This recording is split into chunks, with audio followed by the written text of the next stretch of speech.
belly fat, weight around the mid-torso. I get a lot of questions on that when I see people. I like to kind of go back and say, well, let's talk about, well, what is fat, right? Fat is energy, stored energy in our body, because our bloodstream has to be maintained, right? And our blood has to be within a very narrow range. So our bodies will say, hey, I can't have fat in the blood. I need to move it out of the blood, and I'm going to end up storing it as fat. So that fat is stored energy, okay?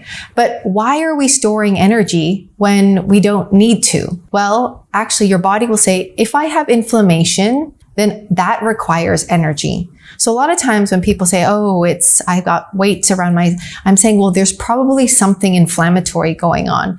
And I see this often. A lot of people, you have your baseline diagnostics, they don't have their food data. So they're eating things, chemical instruction, again, to our body, to our immune system, helpful or harmful. They're eating things that are falling into the harmful bucket. Harmful means inflammation. You get a lot of different interleukins, cytokines, TNF alpha. I mean, we can be very specific, but generally that bucket of harmful. So if you have food that is harmful and causing you inflammation, your body will say, I need to fight that inflammation, so I need to store the energy. So I like to think of people as you're exercising so hard, right? Oh, I'm trying to burn calories to burn the fat because fat has calories. But if your body has underlying inflammation, it will say, there's no way. You can run all you want. We might drop the fat from somewhere else, but fat around the mid-torso is easily accessible for your liver, for your organs. That's why it's placed here. It's not placed on your toes. It's not placed on your ears. It's easy to break down around the mid-torso.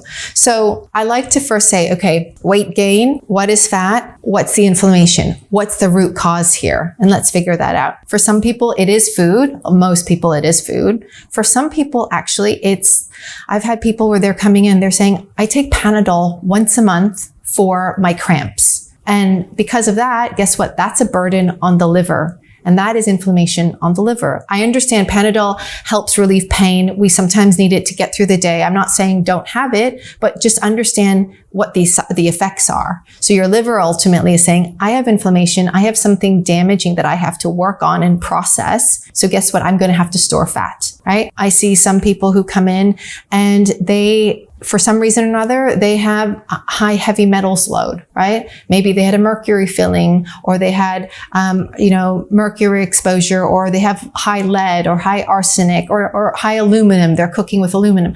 They have high metals in their system. That's also inflammatory. So then guess what? Your body is going to say, inflammation, I need energy. Energy stored is fat. So with a lot of the women that I see, it's about figuring out where is that inflammation coming from. And also with men, actually, is to figure out, why is that inflammation why is it piling and why is it not decreasing? As we age, we have less of this steroid hormone that comes from cholesterol called DHEA. We start to synthesize it in our adrenal glands between the age of 6 to 8, peaks in our 20s and 30s, and by our 40s, it actually starts to decline.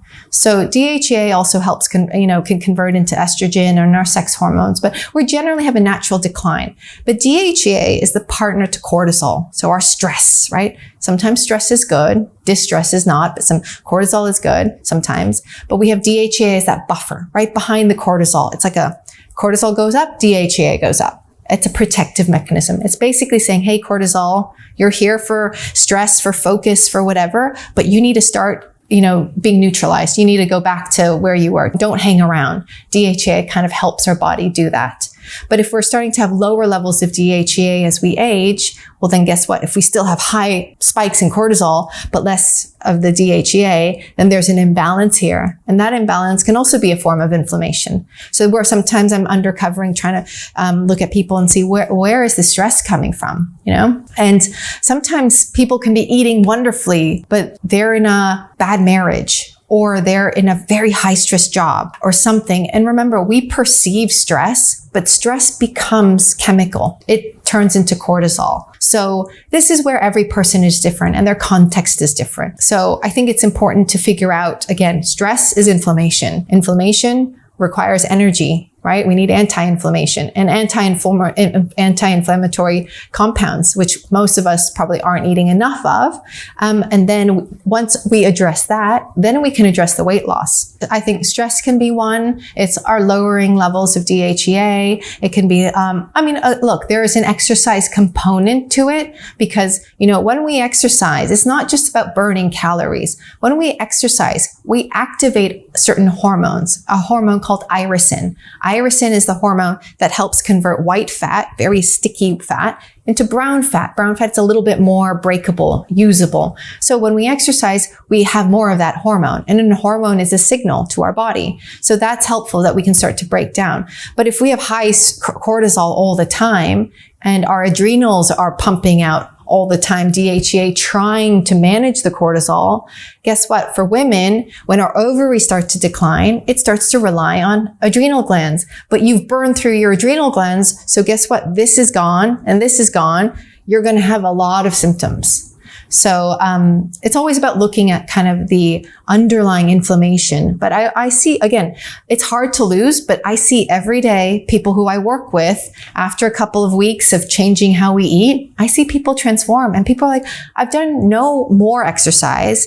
My work has stayed the same. My life parameters are, but I've changed the way I eat and I'm losing weight. I'm very mindful. We don't want to lose muscle mass for sure. So we work more on just, losing the extra body fat mass and keeping that body composition, in a good range. But I think we have to understand that there's no sort of easy, single magic bullet kind of way. It takes time, right?